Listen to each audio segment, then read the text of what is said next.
Salve, salve galera! Tudo bem com vocês? Espero que vocês estejam bem.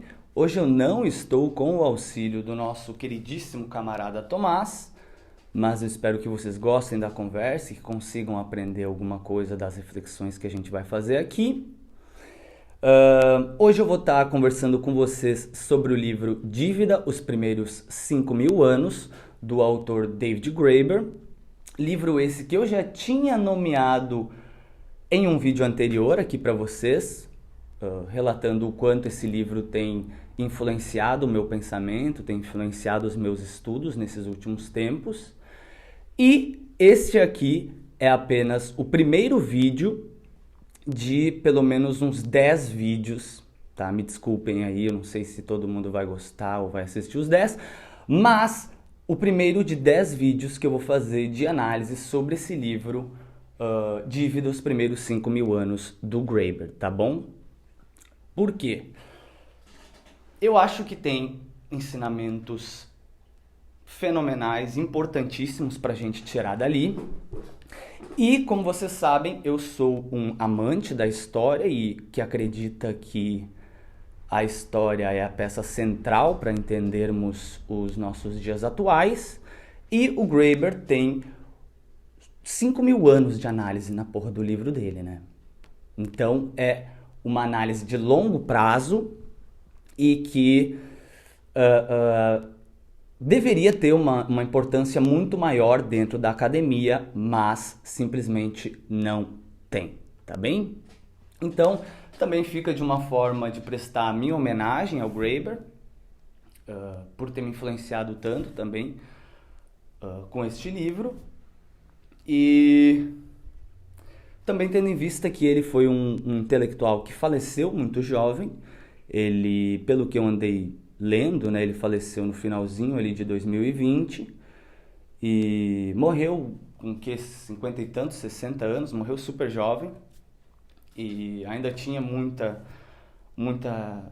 caminhada para ser feita. Ele também estava escrevendo um outro livro que já foi lançado com o David Wengrow, livro este que a minha ilustríssima, queridíssima, maravilhosa namorada já fez questão de me dar, porque ela sabe o quanto eu amei fazer leitura do David Graeber, e ela acabou me dando de Natal esse outro livro do Graeber e do David Wengrow, que é O Despertar de Tudo. E o Graeber, ele era um militante muito presente, era um intelectual militante, participou dos movimentos do Occupy Wall Street, logo depois no desenrolar da crise financeira de 2008. Ele estava sempre atuando na militância, atuando nas bases. Ele não era um socialista, ele era um anarquista, né? E mesmo que eu tenha discordâncias com ele relativo à abordagem anarquista, né? Eu nunca fui um anarquista, nunca me considerei um anarquista. Eu ainda assim acredito que o livro dele é de fundamental importância para pensarmos os nossos dias atuais e compreendermos também o que é dinheiro, o que é Estado, o que é democracia, o que é civilização, o que é escravidão, o que é seres humanos, enfim. São muitos ensinamentos dentro deste livro, que não é um livro pequeno, já saliento para vocês. É uma obra de umas 700 páginas, mas umas 100 e tantas, 150, 80 são notas, são referências, né? Então, de leitura mesmo ali, vocês vão ter umas 500 páginas de muita leitura. E o Graeber se concentra neste livro em salientar o papel que a dívida teve para a humanidade e o quanto a academia não dá a devida importância para esse papel da dívida nas nossas vidas, tá bom? Importante também que eu traga para vocês, eu não sei se eu já nomeei, mas o Graeber, ele fez a maioria dos seus trabalhos, a maioria das suas aulas se deu lá na London Economics School, mesmo ele sendo um norte-americano. Ele nasceu nos Estados Unidos da América, mas fez a maioria, boa parte dos seus trabalhos lá na Inglaterra, tá bom? Mas enfim, tratando do livro, Então ele escreve esse livro para contar essa história da dívida, os primeiros 5.000 anos. E como ele vai falar sobre a dívida, é impossível que ele não fale também sobre o papel do dinheiro, as diferenças que constituíram o dinheiro ao longo do tempo, por exemplo, dinheiro em papel, dinheiro em moeda, dinheiro virtual, tudo isso ele vai conversar. E o principal também é que ele bota a luta de classes, vamos dizer assim, uma luta de classes entre credores e devedores. Né? Isso também é muito interessante, tá? Até porque hoje em dia existem estudos que comprovam que 97%, eu acho, do dinheiro que circula no mundo é pura dívida, né? Não é dinheiro líquido, né? Dinheiro de dívida, sendo que a boa parte, a maioria, é apenas sinais eletromagnéticos, né? Não é um dinheiro material, né? Não é um papel moeda, tá? Bom, interessante também neste livro é o quanto ele vai mostrando para nós que o mercado e o Estado são duas partes da mesma moeda, tá? Porque eles se desenvolvem juntos, onde não existe Estado, simplesmente não se cria, não se desenvolve um mercado, tá? E ele vai nos provar isso com inúmeras fontes antropológicas, estudos de diversas sociedades, tá? Inclusive eu acho muito interessante que ele pega muitos povos indígenas aqui do Brasil para provar seus tipos de argumentos, né? E relativo ao dinheiro, e o que mais interessa, que eu acredito que interessou para mim nesse estudo do livro Dívida, os primeiros 5.000 anos, do David Graeber, é o papel, a função social do dinheiro, né? A origem do dinheiro e como o dinheiro vai se desenvolvendo na comunidade humana, né? Eu sempre tive aquele aprendizado de que o dinheiro teve sua origem, se desenvolveu através do escambo, né? E esse já é um mito que o David Graeber vai derrubar logo ali no segundo capítulo. Ele simplesmente desmancha esse mito do escambo, provando que nunca, jamais existiu uma sociedade ou uma economia social que se baseasse solamente no escambo. Não, isso nunca existiu. Tá? Os seres humanos, eles sempre criaram formas diferentes de dinheiro para interagir com outros seres humanos, né? E quando não era, por exemplo, moeda, papel, coisa assim, os primeiros dinheiros, vamos supor, eram símbolos, eram enfeites, né? Possivelmente alguns alimentos, que os seres humanos utilizavam da mesma forma que nós utilizamos hoje o dinheiro para mediar as suas trocas, tá bem? Então o Graeber vai mostrar isso, que de forma alguma, lá em tempos muito remotos, as comunidades humanas se desenvolviam ou praticavam a troca somente pelo escambo. Tá? Ele mostra que, na verdade, o escambo é uma exceção e que não é praticada entre vizinhos de comunidades amigáveis ou que se conhecem. Não, pelo contrário, o escambo sempre vai acontecer com comunidades que não se conhecem, tá? E que tem toda a possibilidade de, através dessa troca praticada pelo escambo, extrair a maior vantagem, o maior lucro daquela outra comunidade, porque eles não têm relações duradouras, eles não têm relações de confiança, tá bem? Então aí, nesses casos, é muito possível sim a gente ver trocas através do escambo, mas não que a economia ou o dinheiro tenham se desenvolvido ou tenham a sua origem no escambo, né? Então essa parte é interessantíssima. No livro que eu consegui fazer o download por PDF, até porque para fazer a compra desse livro eu andei vendo na Amazon, é tipo uns 500, 600 reais. Então é simplesmente impossível de comprar, né, para nós conseguir ter esse livro físico. Eu só consegui fazer o download dele em PDF, grátis, que eu achei na internet. E nessas partes eu marquei tudo, sabe? O capítulo 2 do escambo eu deixei tudo marcado lá, tá? Digitalmente, né? Porque é um choque mental, é uma explosão mental, tá? O tanto de materiais que o David Graeber vai somando e também mostrando o porquê que a academia e principalmente os economistas não aceitam a tese de desconsideração do escambo, do mito do escambo. Né? Ele mostra que, na verdade, eles não abandonam a tese do escambo, como eles já abandonaram, sei lá, a teoria do valor-trabalho, a teoria das sociedades anônimas e tal. Eles não abandonam porque eles sabem que o mito do escambo é fundamental para a teoria deles. Tá bem?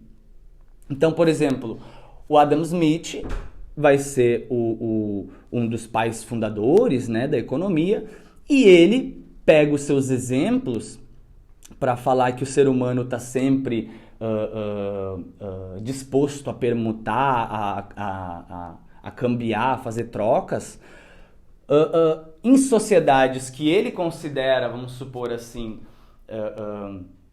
mais próximas de um estado que o ser humano praticava escambo, tá certo? E ele vai dizer que essas sociedades só fazem trocas através do escambo, o que de fato é uma mentira, mas no período do Adam Smith, talvez ele não tivesse o acesso amplo a todas as informações, né? E muito provavelmente a antropologia naquela época era pouco influente, né? Tinha pouquíssimas obras, eu acredito, nem sei se era bem desenvolvida.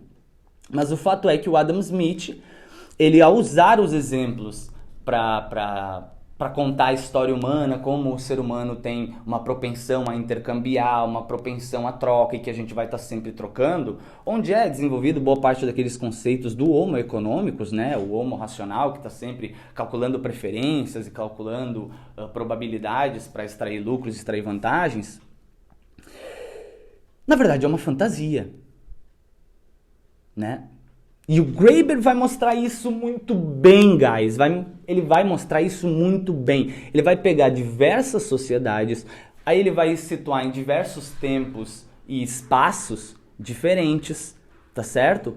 Para mostrar como para essas sociedades,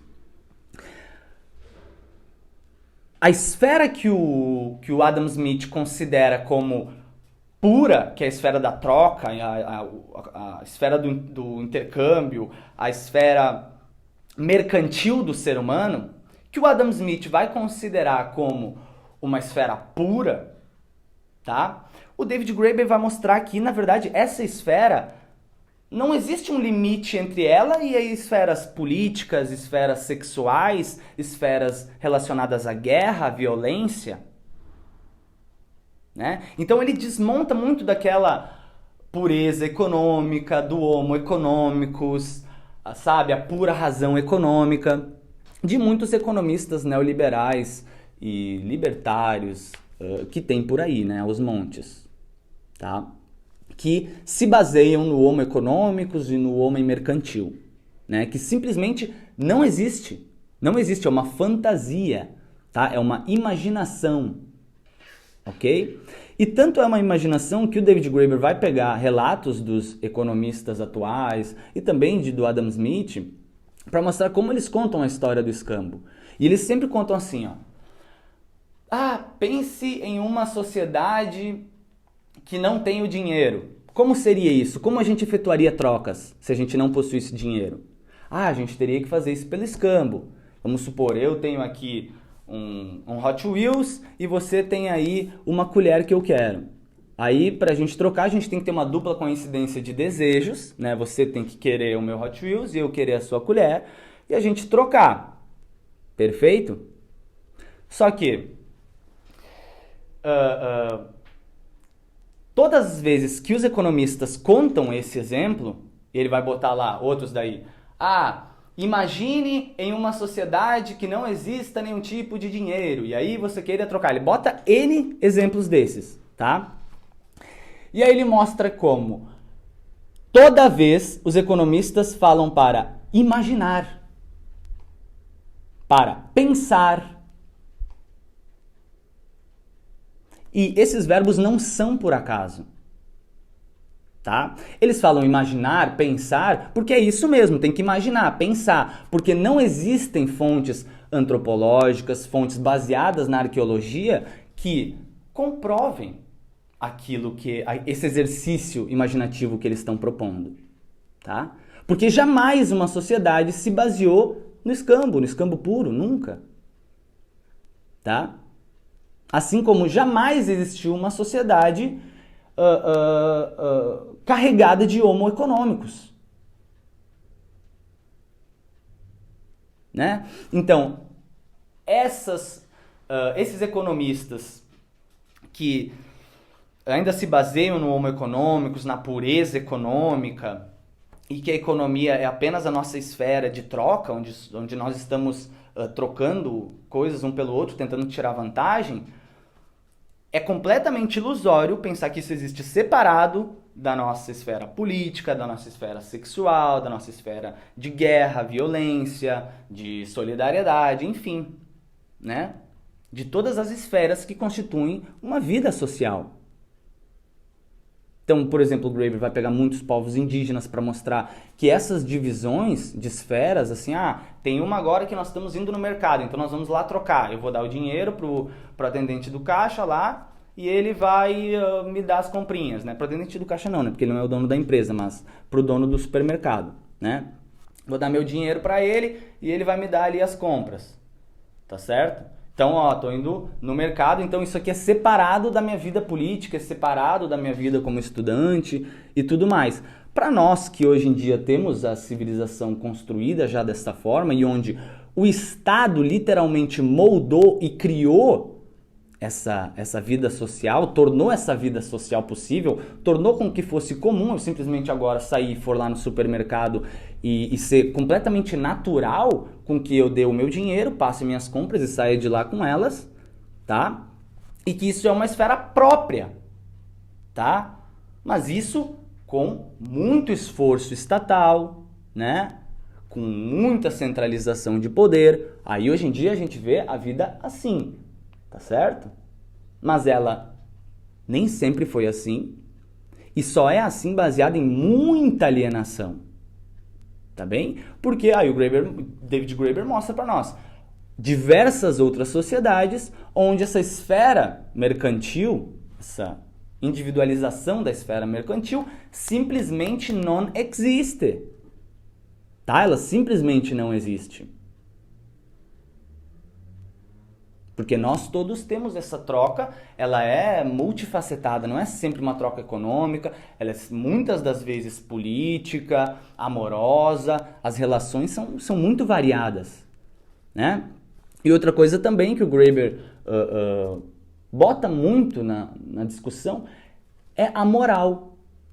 E é uma coisa que muitos economistas, e eu também estava muito acostumado no direito ter essa posição de fugir de argumentos morais, né? Porque é comum na academia a gente ter essa percepção de que tudo que envolve moralismo é anticiência, tá? É não científico, é relativo a valores, tá certo?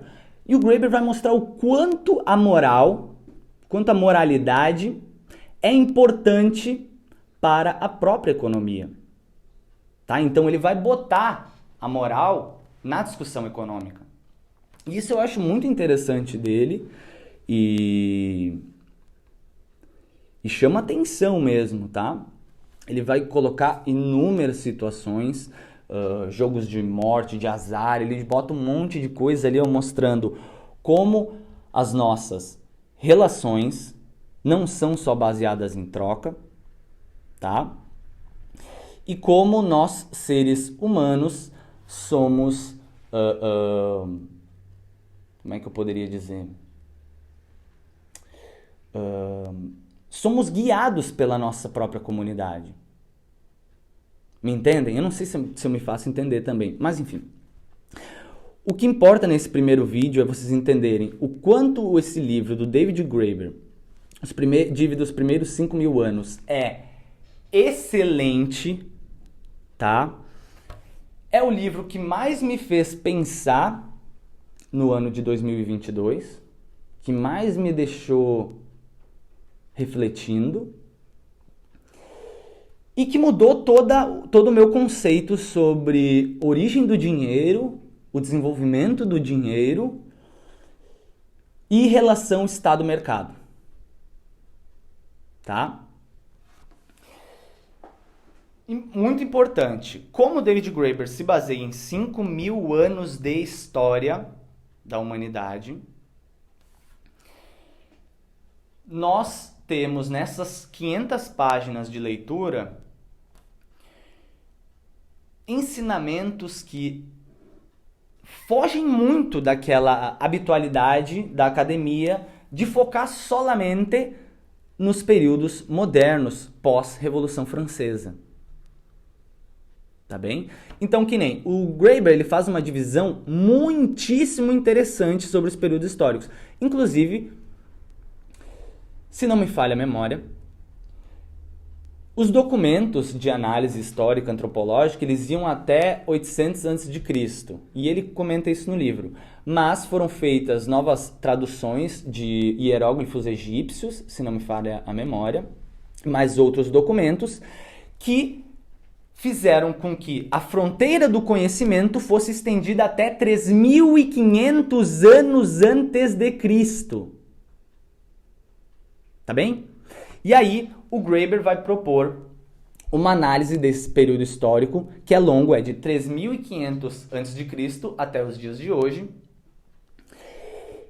E ele vai propor o seguinte: o primeiro período, que é possível de fazer análise, é o período dos primeiros grandes impérios agrários, que vai de 3.500 a mais ou menos 800, 600 a.C.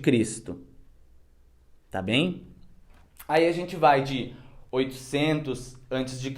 a mais ou menos 600 depois de Cristo como idade axial, ok? Importante, nos primeiros impérios agrários, de 3.500 a 800 a.C., o dinheiro, tá bem? O dinheiro, ele era virtual, era um dinheiro de crédito. Olha que coisa interessantíssima, se não é algo que a gente literalmente não aprende e que quando é tratado na mídia, hoje em dia, quando vem essas Bitcoin, esses dinheiros digital, dinheiro virtual, é tratado como uma super novidade, como se o ser humano não conhecesse isso, nunca tinha visto isso. Né? Então vejam bem, com a análise da antropologia é possível chegar a essa conclusão de que de 3.500 a.C.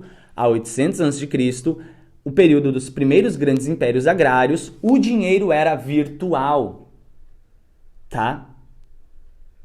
Era um dinheiro baseado na crédito e débito, tá certo? Contabilidade, ok? Além do mais, na idade axial, daí, quando vai de 800 a.C. a 600 depois de Cristo, é quando a gente tem, tanto na China, como na Índia, como no Mediterrâneo, né? No Mediterrâneo daí é a sociedade da onde a gente mais descende, né? Principalmente o nosso ordenamento jurídico, que é greco-romano. É nessas áreas onde vai acontecer uma tremenda centralização do poder, tá? E o dinheiro vai deixar de ser virtual, ok? E vai passar a ser um dinheiro baseado nos metais, ok? Ouro, a maioria das vezes ouro, mas prata, cobre, algumas vezes também, ok? Então, isso é o período dos primeiros grandes impérios agrários, dinheiro virtual, idade axial, dinheiro moeda, ok? Aí, depois que a gente tem a queda da idade axial, que daí é o fim lá do Império Romano, do Império Carolíngio lá, a gente tem aí todo mundo sempre trata, né? Uma total desordenação na Europa, a Idade das Trevas, ok? Só que o Graeber vai mostrar que, na verdade, não é tão assim uma Idade das Trevas, tá? Por quê? Porque o poder deixa, muitas vezes, de ser centralizado, a gente cai para o feudalismo, ok? Então a gente tem senhores locais, mas o essencial é que o dinheiro deixa de circular como moeda, né? E aí muitos economistas tratam como o escambo, né? Porque daí as pessoas ficam tratando o escambo, mas na verdade é uma mentira, porque as pessoas fazem essas trocas, mesmo que o dinheiro não circule, mas baseado numa unidade de contas, né? Fazendo a contabilidade no dinheiro que circulava.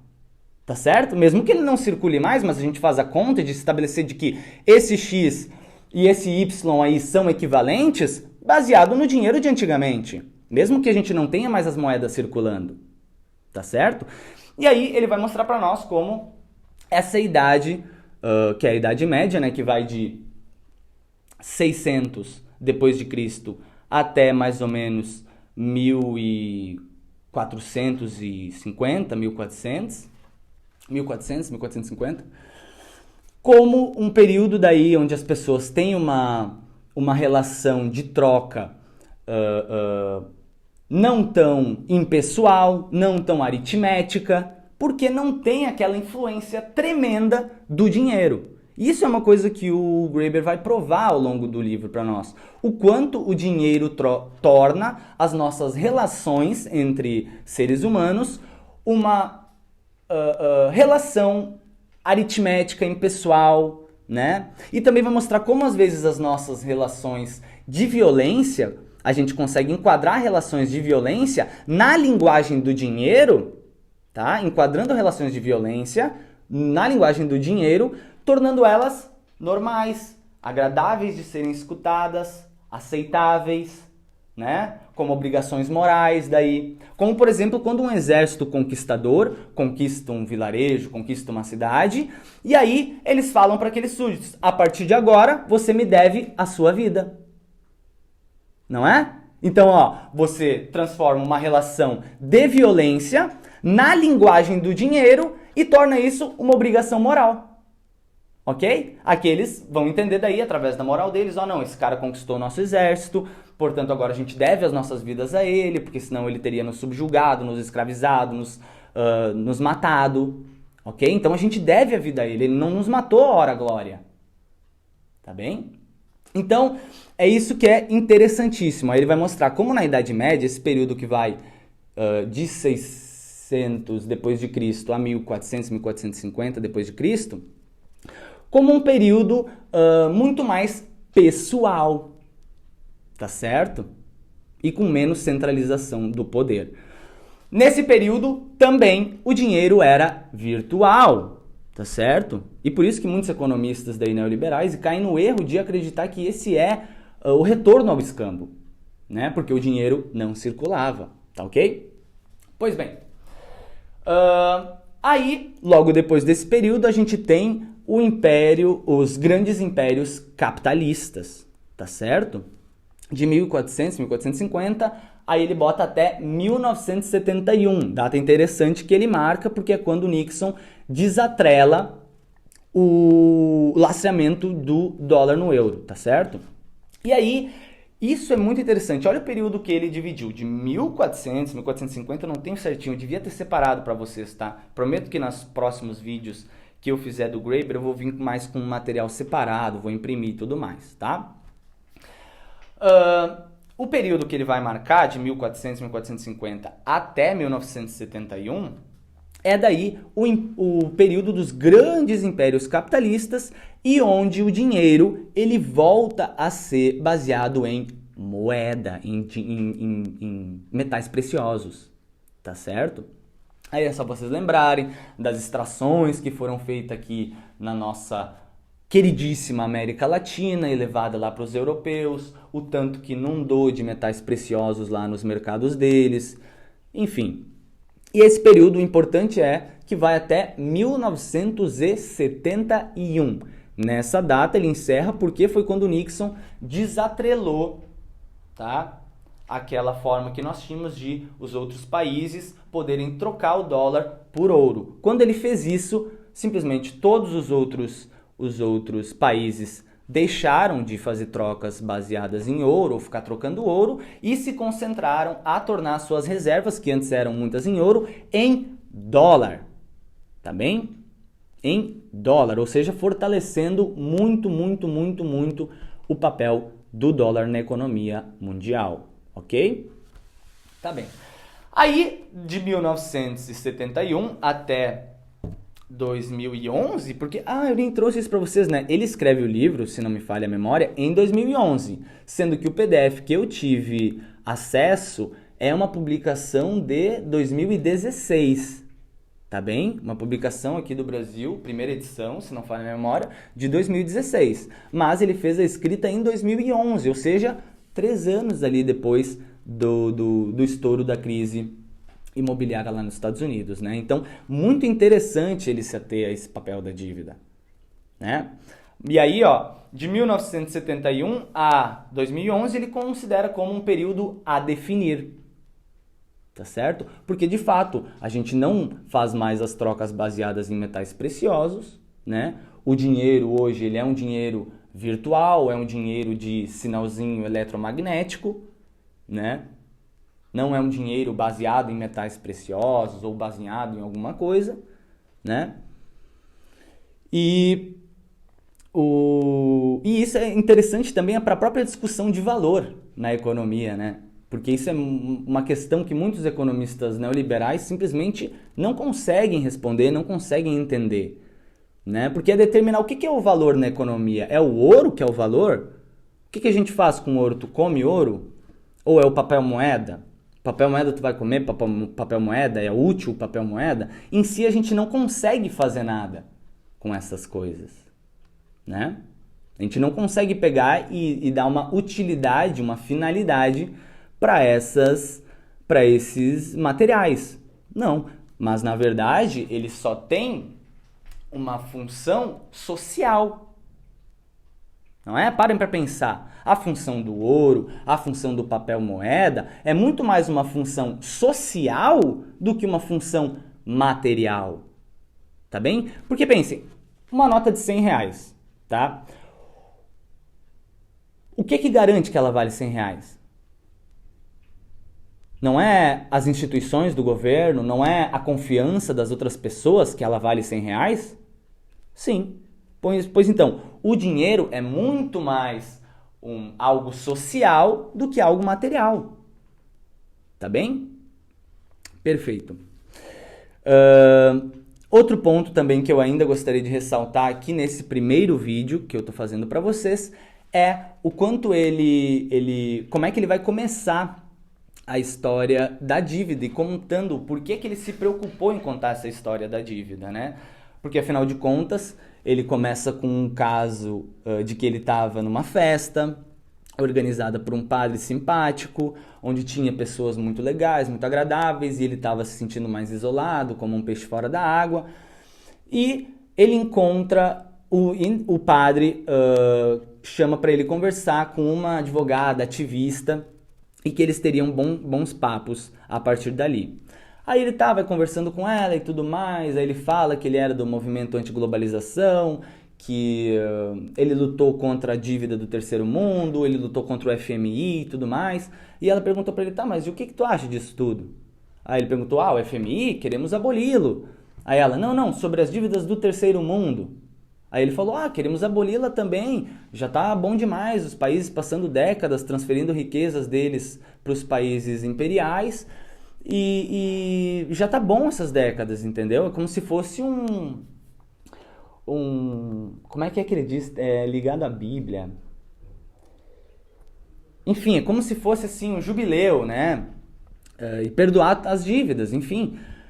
E aí a pergunta que ela faz é, mas eles não têm que pagar as próprias dívidas? Eles não pegaram o dinheiro emprestado? E aí aquilo ficou atormentando ele por muito tempo, e ele ficou pensando nessa frase, né? O que ela quer dizer mas eles têm que pagar as dívidas, né? E tal. E aí ele vai mostrar neste primeiro capítulo o quanto o conceito de dívida para nós é um conceito de confusão moral, tá bem? E o próprio enunciado da moça, da advogada, foi um enunciado que não tem nada a ver com economia. É um enunciado que tem a ver com moralidade. Porque, ora bolas, se a gente pega um dinheiro emprestado, não é honesto da nossa parte ter que pagar tudo aquilo? A gente não tem que ser responsável com aqueles que a gente está interagindo e trocando, mesmo que ele está nos emprestando um dinheiro a juros considerados elevados, né? Então é muito mais uma afirmação moral de que, porra, tu tem que sim pagar, né? Tu tem sim responsabilidades com aquele que tu firmou um contrato. Tá bem? Então ele mostra como esse enunciado dela é muito mais uma afirmação moral do que uma afirmação econômica. E o quanto o conceito de dívida, como eu disse para vocês, ele nos leva a uma tremenda confusão moral nesses 5.000 primeiros anos de história, tá bem? Por quê? Ponto 1. Todas as pessoas, todos os seres humanos, quer dizer, a maioria dos seres humanos em todos esses períodos, acreditam que é um dever pagar aquilo que se pegou emprestado, tá? E segundo, também essas mesmas pessoas acreditam, na maioria das vezes, que aquele que empresta dinheiro é uma pessoa má. Não é? É só pensar, por exemplo, na França, na Idade Média. Na Idade Média, muitos lugares, né? E o problema que os judeus tiveram por sempre poder emprestar dinheiro baseado na sua religião, e os católicos e os evangélicos não, por exemplo, né? Então, ele vai mostrar como esse conceito de dívida ele está muito confuso, ele é muito nebuloso e ligado à nossa moralidade, tá certo? E aí, nesse livro a gente vai ter um estudo completíssimo, tá? Baseado em fontes materiais, tá? De como funciona o dinheiro, de como funciona a troca, não só nas civilizações, como as nossas que descendem aí do eurocentrismo, Revolução Francesa, cultura greco-romana, ordenamento jurídico greco-romano e tudo mais. Ele vai pegar a China, a Índia, ele vai pegar de tudo, tá, pessoal? Maias, incas, povos indígenas aqui do Brasil e de outros lugares da América Latina, para mostrar o que é de fato um Estado, o que é democracia, o que são os seres humanos, o que constituem as nossas trocas, o que é a moralidade, tá bem? Então a gente tem muito de questões ligadas à filosofia, religião, economia, direito, sociologia, tem de tudo nesse livro do David Graeber, tá? Então, para finalizar esse primeiro vídeo aqui para vocês, eu só gostaria mesmo de recomendar a leitura para vocês. Se vocês se esforçarem, vocês vão conseguir achar ele disponível aí na internet, o PDF grátis para vocês downloadar. Eu consegui. Então, eu não sou nenhum craque da internet, pelo contrário, eu sou bem análogo com esse negócio de internet. Mas vocês vão achar, e eu recomendo muito que vocês leiam, porque eu acredito que os aprendizados ali são inestimáveis, tá? Não dá pra gente nomear o valor, tá? É maravilhoso. E outra, a leitura é muito fácil, é muito simples. O Graeber ele escreve de um jeito que é muito atraente, é muito fácil de ir assimilando e de vendo toda a história, tá certo? Então, seria isso por hoje, acredito que já tá ficando longo. Um beijo pra vocês e aguardo vocês nos próximos vídeos do David Graeber, Dívida, os primeiros 5.000 anos, tá bom? Beijo no coração de vocês e até os próximos. Valeu!